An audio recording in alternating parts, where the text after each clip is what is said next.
English में धमकी कैसे देते हैं? ये तो आप सभी जानते हो कि भैया दूसरे को अपशब्द बोलना, दूसरे को कुछ बुरा कहना या फिर धमकी देना ज़्यादातर लोगों को बहुत ज़्यादा पसंद होता है। तो आज हम देखेंगे कुछ धमकियों के बारे में कि किस तरह से इंग्लिश में धमकियाँ दी जाती हैं। तो सबसे पहले ये तो आपके पढ़ा हुआ ये होगा, ही इज़ नो मोर। जब भी कोई व्यक्ति मर जाता है, जिंदा नहीं रहता, लेकिन बोलने में ऐसा अटपटा लगता है कि वह मर गया, तो हम बोलते हैं ही इज़ नो मोर, वह अब नहीं रहे। ठीक है ना, ही इज़ नो मोर, वह अब नहीं रहा। शी इज़ नो मोर, वह अब नहीं रही। ठीक है ना। तो हम एक सेंटेंस ऐसा ही बोलते हैं, may his soul rest in the peace, भगवान उनकी आत्मा को शांति दे। और एक लास्ट सेंटेंस हम बोलते हैं, he has gone to see his maker, वह तो वहीं चले गए जिसने उन्हें बनाया था, वह तो खुदा के पास चले गए, वह तो सदा सदा के लिए चले गए। अब हम बात करते हैं धमकी की। आपने अक्सर सुना होगा, मैं तुझे ठीक कर दूंगा, अगर तूने मेरा ये काम नहीं करा तो मैं तुझे ठीक कर दूंगा, आई विल फिक्स यू, मैं तुझे ठीक कर दूंगा, मैं तुझे सबक सिखा दूंगा, I will teach you a lesson, I will teach you a lesson, मैं तुझे सबक सिखा दूंगा, I will teach you a lesson, मैं तेरी आंखें बाहर निकाल लूंगा। ये किसने नहीं सुना? ये हर किसी ने सुना होगा, मैं तेरी आंखें बाहर निकाल लूंगा, I will pock your eyes out, I will pock your eyes out, I will pock your eyes out, मैं तुझे जिंदा दफना दूंगा, मैं तुझे जिंदा दफना दूंगा, I will bury you alive, I will bury you alive, मैं तुझे जिंदा दफना दूंगा, मैं तेरी जबान बाहर खींच लूंगा, I will pull your tongue out, I will pull your tongue out, मैं तेरी जबान बाहर खींच लूंगा, I will pull your tongue out, I will wring your neck, मैं तेरी गर्दन मरोड़ दूंगा, I will wring your neck, मैं तेरी गर्दन मरोड़ दूंगा, I will wring your neck, don't be angry, गुस्सा मत हो, स्टिल वाटर रन डीप, नाराज मत हो, जो ज्ञानी होते हैं वो शांत होते हैं। क्योंकि आपने देखा होगा अक्सर जहाँ बहुत ज़्यादा गहरा पानी होता है ना, वहाँ वो बिल्कुल शांत होता है, और जैसे ही आप उसकी शांति में जाते हो तो वो आपको अपने अंदर समा लेता है और उसके बाद आप सदा सदा के लिए शांत हो जाते हो। ठीक है ना। तो ये एक कहावत है, स्टिल वाटर रन डीप, यानी कि जो ज्ञानी होते हैं वो ज़्यादा बकवास नहीं करते, वो शांत होते हैं। ठीक है ना। एक बार और देख लेते हैं, आई विल फिक्स यू, मैं तुझे ठीक कर दूंगा, I will teach you a lesson, मैं तुझे सबक सिखा दूंगा, I will poke your eyes out, मैं तेरी आंखें बाहर निकाल दूंगा, I will bury you alive, मैं तुझे जिंदा दफना दूंगा, I will pull your tongue out, मैं तेरी जबान बाहर खींच लूंगा, I will wring your neck, मैं तेरी गर्दन मरोड़ दूंगा, don't be angry, still water run deep, ज़्यादा नाराज मत हो, जो ज्ञानी होते हैं वो शांत होते हैं। अब हम पढ़ेंगे कुछ इंपॉर्टेंट वोकैबुलरीज जो आपको बहुत ही ज़्यादा काम में आएंगी। देखो, एक व्यक्ति होता है इल मैनर्ड, जिसे किसी भी काम की तमीज नहीं होती, जो बहुत ज़्यादा बदतमीज होता है। एक होता है वेल मैनर्ड, वेल मैनर्ड का मतलब होता है जिसे हर काम की तमीज होती है, जो बात भी करता है तो ऐसे करता है जैसे मानो कितना कोई बहुत एजुकेटेड व्यक्ति बात कर रहा हो, कोई लड़ाई भी करता है तो कितनी सभ्यता के साथ आप कह के लड़ता है, खाना भी खाता है तो कितने अच्छे से खाता है, कोई काम भी करता है तो कितने अच्छे से करता है, उस व्यक्ति को बोलते हैं वेल मैनर्ड, जिसे हर काम की तमीज हो। ठीक है ना। बरी, बरी माने होता है दफनाना, बरी माने होता है दफनाना, क्रेमिट माने होता है शमशान। ठीक है ना, क्रेमिटोरियम भी बोलते हैं, ग्रेवयार्ड माने भी होता है। बरी क्रेमिट का मतलब होता है दफनाना शमशान में, ग्रेवयार्ड का मतलब होता है शमशान घाट, जब मृत्यु के बाद किसी व्यक्ति को कहाँ ले जाते हैं, ग्रेवयार्ड ले जाते हैं, जिसे शमशान घाट बोलते हैं। क्रेमिटोरियम, क्रेमिटोरियम भी बोलते हैं शमशान को। कॉफिन, कॉफिन होता है ताबूत, जिसमें डेड बॉडी रख कर ले जाते हैं, उसे बोलते हैं कॉफिन, उसे बोलते हैं कॉफिन। कॉफिन होता है ताबूत, ताबूत। पायर, पायर का मतलब होता है चिता, पायर का मतलब होता है चिता, पायर का मतलब होता है चिता। ग्रीव, ग्रीव का मतलब होता है शौक, ग्रीव का मतलब होता है शौक, बहुत ज़्यादा किसी की मर्डर के बाद या किसी की मृत्यु के बाद आपको जो बहुत ज़्यादा शौक में आप चले जाते हो, उसे बोलते हैं ग्रीव। वेल, वेल का मतलब होता है दहाड़े मार मार कर रोना। एक तो होता है थोड़ा धीमे धीमे रोना, एक होता है सुबक सुबक कर रोना, एक होता है दहाड़े बिल्कुल किल्ली मार मार कर रोना, उसे बोलते हैं वेल। ठीक है ना। होमेज, होमेज का मतलब होता है श्रद्धांजलि, होमेज, होमेज का मतलब होता है श्रद्धा, है ना। श्रद्धा से हम फूल वूल चढ़ाते हैं ना डेड बॉडी पर, माला चढ़ाते हैं, वो चादर से चढ़ाते हैं, वो होता है होमेज, श्रद्धा। ट्रिब्यूट, ट्रिब्यूट का मतलब होता है श्रद्धांजलि, सहयोग। ट्रिब्यूट, होमेज का मतलब होता है श्रद्धा, और ट्रिब्यूट जो चीज़ आप चढ़ाते हो डेड बॉडी पर। क्रीमेशन का मतलब होता है दाह संस्कार, क्रीमेशन का मतलब होता है तभी तो बना क्रीमेटोरियम शमशान घाट, और क्रीमेशन का मतलब होता है दाह संस्कार। तो ये बहुत ही इंपॉर्टेंट वोकैबुलरी हैं, आप इन्हें भी याद रख लेना। 1 to क्या होता है? वांट टू को बताने से पहले मैं दो चीज़ आपको बता देता हूँ। एक होता है वांट टू, एक होता है हैव टू, एक होता है हैव टू, और एक होता है गोटा। ये तीन चीज़ मैं आज बात करूंगा, इसीलिए मैंने लिखा है। वांट टू का मतलब होता है चाहता हूँ। वांट टू का मतलब क्या होता है? चाहता हूँ। हैव टू का मतलब होता है मजबूरी में जो काम आपको करना पड़ता है, जो काम आपको करना पड़ता है। गोटा मैं आपको बाद में बताऊंगा। तो वांट टू क्या होता है? आई वांट टू, आई लगाओ, यहाँ पर वांट टू लगाओ और यहाँ पर एक्शन लगा दो वर्ब की first form. I want to go, मैं जाना चाहता हूँ। आई वांट टू प्ले, मैं खेलना चाहता हूँ। I want to talk to you, मैं तुमसे बात करना चाहता हूँ। I want to play with you, मैं तुम्हारे साथ खेलना चाहता हूँ। I want to write something, मैं कुछ लिखना चाहता हूँ। I want to talk to you, मैं तुमसे बात करना चाहता हूँ। I want to write something, मैं कुछ लिखना चाहता हूँ। आई वांट टू प्ले, मैं खेलना चाहता हूँ। तो इस प्रकार वांट टू का प्रयोग करते हैं हम चाहने के लिए। I want to be policeman, I want to be doctor, I want to be CA, I want to be an IAS officer, whatever you want to be. So want to का मतलब क्या होता है? चाहता हूँ। अब हम बात करते हैं हैव टू की। अब भैया ये हैव टू क्या है? हैव टू का मतलब होता है पड़ता है। जो काम आप करना नहीं चाहते, जो काम आप करना नहीं चाहते, जो काम आप करना नहीं चाहते, उसके बाद यहाँ पर आपको हैव टू लगाना है, और हैव टू के बाद यहाँ पर आपको वर्ब फर्स्ट लगानी है।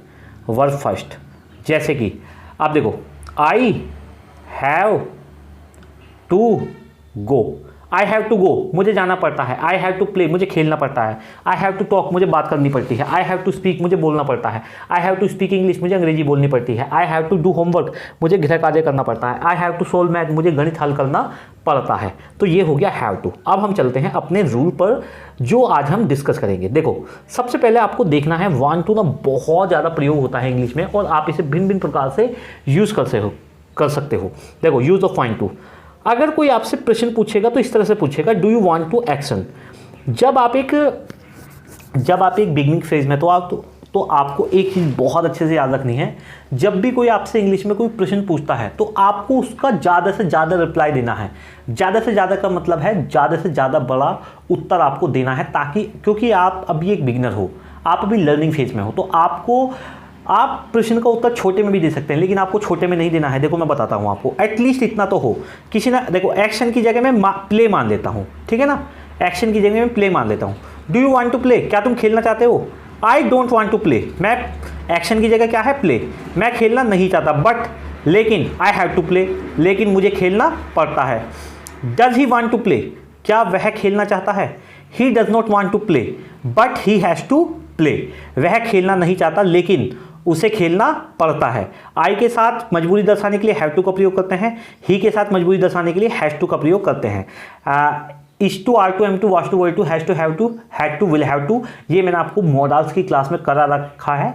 कंपल्शन की क्लास देख लेना, 1600 व्यू है उस पर, बहुत ज़्यादा पसंद किया आप लोगों ने वो क्लास को। उसमें मैंने has to, have to, had to, will have to बहुत अच्छे से डिस्कस किया हुआ है।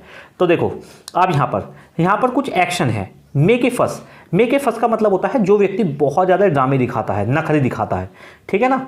लैंड मनी का मतलब होता है किसी से पैसे उधार देना। उधार लेने के लिए शब्द आता है बोरो, उधार लेने के लिए शब्द आता है borrow. I am forgetful about spelling, so that is why I am not writing the spelling of borrow, but borrow means उधार लेना, लैंड मीन्स उधार देना। एक्ट ओवर स्मार्ट का मतलब है जो कोई झूठा दिखावा करता है, ज़्यादा बनने की कोशिश करता है, वो बनने की कोशिश करता है जो वो होता भी नहीं है। तो देखो, अब सबसे पहले मेक ए फस ले लेते हैं हम, ठीक है ना। आप देखो, सबसे पहले ये रहा make a fuss. Do you want to make a fuss, क्या तुम नखरे दिखाना चाहते हो? I don't want to make a fuss, मैं नखरे दिखाना नहीं चाहता, but I have to make a fuss, मैं नखरे दिखाना नहीं चाहता लेकिन मुझे नखरे दिखाने पड़ते हैं। Does he want to make a fuss, क्या वह नखरे दिखाना चाहता है? He does not want to make a fuss but he has to make a fuss, वह नखरे दिखाना नहीं चाहता, लेकिन यहाँ पर लगा लो I have to make a fuss, लेकिन मुझे नखरे दिखाने पड़ते हैं। लैंड मनी ले लो, lend money. Do you want to lend money, क्या तुम उधार देना चाहते हो? I don't want to lend money but I have to lend money, मैं उधार पैसे देना तो नहीं चाहता लेकिन मुझे कभी कभी उधार पैसे देने पड़ते हैं। Does he want to lend money, क्या वह पैसे उधार देना चाहता है? He does not want to lend money but I have to lend money, वह पैसे उधार देना नहीं चाहता लेकिन मैं पैसे उधार देने पड़ते हैं। Act over smart, do you want to act over smart, क्या तुम झूठा दिखावा करना चाहते हो? I don't want to act over smart, मैं झूठा दिखावा नहीं करना चाहता but I have to act over smart, लेकिन मुझे झूठा दिखावा करना पड़ता है। यहाँ पर पॉजिटिव भी ले सकते हो और यहाँ पर नेगेटिव भी ले सकते हो, जैसे कि does he want to act over smart, क्या वह झूठा दिखावा करना चाहता है। He wants to act over smart, वह झूठा दिखावा करना चाहता है, but I don't want to act over smart, लेकिन मैं झूठा दिखावा करना नहीं चाहता। तो इस प्रकार से वांट टू का प्रयोग करेंगे। वांट टू का मतलब होता है चाहता है। अब हम बात करेंगे हैव टू की। हैव टू मैं आपको बता चुका हूँ, हैव टू का मतलब होता है मजबूरी को दर्शाना, वो भी वर्तमान की मजबूरी को दर्शाना। और हैव टू की हिंदी होती है पड़ता है। क्या होती है? पड़ता है। हैव टू की हिंदी होती है पड़ता है, और ये वर्तमान की मजबूरी को दर्शाने के लिए प्रयोग होता है। जैसे कि हैव टू की जगह मैं 1 मिनट के लिए अब ले लेता हूँ study. Do you have to study, क्या तुम्हें पढ़ना पड़ता है? आई हैव टू स्टडी, मुझे पढ़ना पड़ता है। हैड टू आएगा पास्ट के लिए, आई हैड टू स्टडी, मुझे पढ़ना पड़ा। अब देखो यहाँ मैं ले लेता हूँ play. Do you have to play, क्या तुम्हें खेलना पड़ता है? आई हैव टू प्ले, मुझे खेलना पड़ता है। आई हैड टू प्ले, मुझे खेलना पड़ा। Will you have to play, क्या तुम्हें खेलना पड़ेगा? I will have to play, मुझे खेलना पड़ेगा। I will have to play, मुझे खेलना पड़ेगा। I will have to play. मैं हल्का सा एक बार आपको बता देता हूँ, कभी आप डिस्टर्ब हो जाओ, ठीक है ना भैया। एक होता है हमारा हैव टू, वैसे मैं पढ़ा चुका हूँ लेकिन कोई बात नहीं। एक होता है हमारा हैज़ टू, एक होता है हमारा हैड टू, और एक होता है हमारा विल हैव टू। एक हमारा होता है विल हैव टू, एक हमारा होता है विल हैव टू। ये भैया वर्तमान की मजबूरी के लिए आता है, पास्ट की मजबूरी के लिए, फ्यूचर की मजबूरी के लिए। जैसे कि आई हैव टू गो, मुझे जाना पड़ता है। आई हैड टू गो, मुझे जाना पड़ा। I will have to go, मुझे जाना पड़ेगा। I have to wash cloth, मुझे कपड़े धोने पड़ते हैं। I had to wash cloth, मुझे कपड़े धोने पड़े। I will have to wash cloth, मुझे कपड़े धोने पड़ेंगे। तो ये आता है आपका भविष्य की मजबूरी के लिए will have to. Will you have to. अब देखो ये कुछ एक्शन है यहाँ पर। इंसल्ट अदर्स का मतलब होता है दूसरों की बेइज्जती करना। स्प्रिंट फॉर बस का मतलब होता है बस के लिए अचानक दौड़ना। डू इन्फीरियर वर्क, इन्फीरियर का मतलब होता है छोटे मोटे काम करना, बेकार काम करना।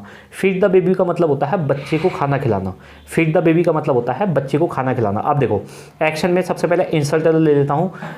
Do you have to insult other, क्या तुम दूसरों की बेइज्जती करना पड़ता है? I have to insult other, मुझे दूसरों की बेइज्जती करना पड़ता है। Will you have to insult other, क्या तुम दूसरों की बेइज्जती करोगे? I will have to insult others, मुझे दूसरों की बेइज्जती करनी पड़ेगी। Do you have to sprint for bus, क्या तुम्हें बस के लिए दौड़ना पड़ता है? I have to sprint for bus, मुझे बस के लिए दौड़ना पड़ता है।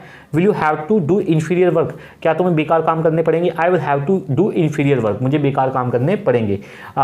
Do you have to feed the baby, क्या तुम्हें बच्चे को खाना खिलाना पड़ता है? I have to feed the baby, मुझे बच्चे को खाना खिलाना पड़ता है। मुझे बच्चे को खाना खिलाना पड़ता है। तो ये हमारा हो गया। अब देखो one of the most important rule have to को मजबूरी को, हैव टू मैंने बताया हैव टू का प्रयोग करते हैं पड़ता है के लिए, हैव टू को प्रयोग करते हैं पड़ता के लिए। और हैव टू को हम शॉर्ट में गोटा भी बोलते हैं। इंग्लिश स्टाइलिश की मैंने एक क्लास पढ़ाई है जिसमें आपको पता चलेगा कि अंग्रेजों की इंग्लिश और इंग्लिश मूवीज़ की इंग्लिश हमें थोड़ी कम क्यों समझ में आती है। तो क्योंकि इंग्लिश स्टाइलिश में आप देखोगे हैव टू को वो लोग गोटा बोलते हैं।